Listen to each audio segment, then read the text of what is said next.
Welcome to Vivekananda coaching channel. चलिए, मैं गोकुल कुमार आप सभी का स्वागत करता हूं। आज जो मैं ज्योग्राफी के अंतर्गत टॉपिक्स लेकर के आया हूं, उस टॉपिक्स का नाम है स्थल मंडल, लिथोस्फीयर। तो स्थल मंडल क्या है? स्थल मंडल क्या है? पृथ्वी का ठोस भाग जिस पर हम क्या है रहते हैं, उसे हम क्या कहते हैं? स्थल मंडल कहते हैं। पृथ्वी के लगभग 29% भाग में जो है वह स्थल है और 71% भाग जो है वो जल का है। पृथ्वी के भूभाग एवं जल का अनुपात, मतलब पृथ्वी के स्थल और जल का जो अनुपात है वो 3:7 का है। यानी 10 भाग में से 3 भाग जो है वह भूभाग है, स्थल है, और 7 भाग जो है वो जल है पृथ्वी पर। पृथ्वी के उत्तरी गोलार्ध में जो है वह 61% जो है वो जल है और दक्षिणी गोलार्ध में 81% भाग में जल ही है। यानी उत्तरी गोलार्ध में आप 100 में से निकाल लो, उतने % जो है वह क्या है? भूभाग है, और दक्षिणी गोलार्ध में 19% में मात्र भूभाग है। तो टोटल जो है वो जल इस तरह से पूरे में आपका 10 भाग में से 3 भाग जो है वो क्या है? भूभाग है, स्थल है, और जल जो है 7 भाग है। पृथ्वी पर अधिकतम ऊंचाई जो है वो माउंट एवरेस्ट है। सबसे ऊंचा जो है वो माउंट एवरेस्ट है, जिसकी ऊंचाई जो है 8850 मीटर है। बहुत इंपॉर्टेंट क्वेश्चन बनता है ये कि पृथ्वी पर अधिकतम ऊंचाई किसकी है? तो वो माउंट एवरेस्ट का है, 8850 मीटर। ठीक है। और पृथ्वी पर सबसे अधिकतम गहराई जो है वो किसका है?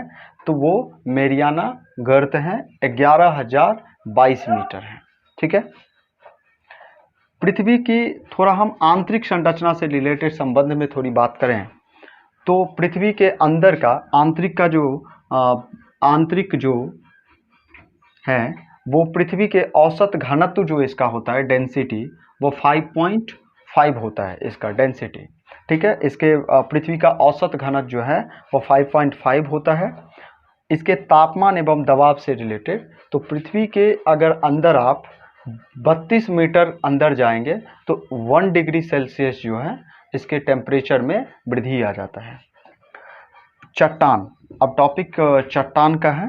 तो पृथ्वी के सतह के कठोर भाग को हम क्या कहते हैं? पृथ्वी के सतह पर ही जो कठोर भाग है उसको हम चट्टान कहते हैं। चट्टान के प्रकार, तो उत्पत्ति के आधार पर चट्टान जो है वह 3 भाग में बांटा गया है इसे। अग्नेय चट्टान, दूसरा अवसादी चट्टान जिसे हम परतदार चट्टान भी कहते हैं, तीसरा कायांतरित चट्टान जिसे हम रूपांतरित चट्टान भी कहते हैं। तो चलिए हम इससे आगे जो है वो तो अब हम चट्टान के जो उत्पत्ति के आधार पर प्रकार हैं वो एक एक के बारे में हम थोड़ी जानकारी प्राप्ति करते हैं। तो पहला जो है वो है अग्नि चट्टान। तो अग्नि चट्टान जो है जब ज्वालामुखी होती है तो उस कंडीशन में जो लावा या मैग्मा उसमें जमे होते हैं वो जो निकलते हैं, तो उसी से क्या होता है? तो अग्नि चट्टान का निर्माण होता है। अग्नि इसमें जैसे कौन कौन से चट्टान जो है अग्नि हैं, अक्सर एग्जामिनेशन में क्वेश्चन पूछा जाता है कि ये डाल करके आपको बोल दिया जाएगा कि ये कौन सा चट्टान है, अग्नि या अवसादी या रूपांतरित। ठीक ना, कोई भी चट्टान ऑप्शन होगा, 3 ऑप्शन, उनमें से आपको डाल दिया जाएगा। तो ये थोड़ा याद रहना चाहिए। ग्रेनाइट, बेसाल्ट, पेगमाइट, ग्रेबो, डोलोसाइट, पिच स्टोन, परलाइट। ये अक्सर एग्जामिनेशन में इन सब से में क्वेश्चन पूछता है। ग्रेनाइट, बेसाल्ट, पेगमाइट, ग्रेबो, डोलोराइट और पिच स्टोन। ठीक है, परलाइट, ये सब सारे क्या हैं? तो अग्नि चट्टान के अंतर्गत आते हैं। दूसरा है अवसादी चट्टान। तो अवसादी चट्टान यही जब क्या होता है कि इसी से प्रकृति के कारण जो है वह पानी उनी होने के कारण, हवा से, इन सब में छोटे छोटे टुकड़ों में रासायनिक अभिक्रिया होने से वह टूट करके जो है वह ठोस रूप में निर्मित हो जाते हैं, जिससे किसका निर्माण होता है? अवसादी चट्टान का निर्माण होता है। जैसे बलुआ पत्थर, चूना पत्थर, नमक, ये सब की जो चट्टान होती है, नमक की चट्टान, डोलोमाइट, ये सब सारे किसके अंतर्गत आते हैं? तो अवसादी चट्टान के अंतर्गत आते हैं। तीसरा है रूपांतरित चट्टान। ये क्या होता है कि ताप, दाब एवं रासायनिक अभिक्रिया द्वारा आग्नेय या अवसादी चट्टानों से कायांतरित या उसी को हम रूपांतरित चट्टान भी कहते हैं, तो इसमें क्या होता है, निर्माण होता है।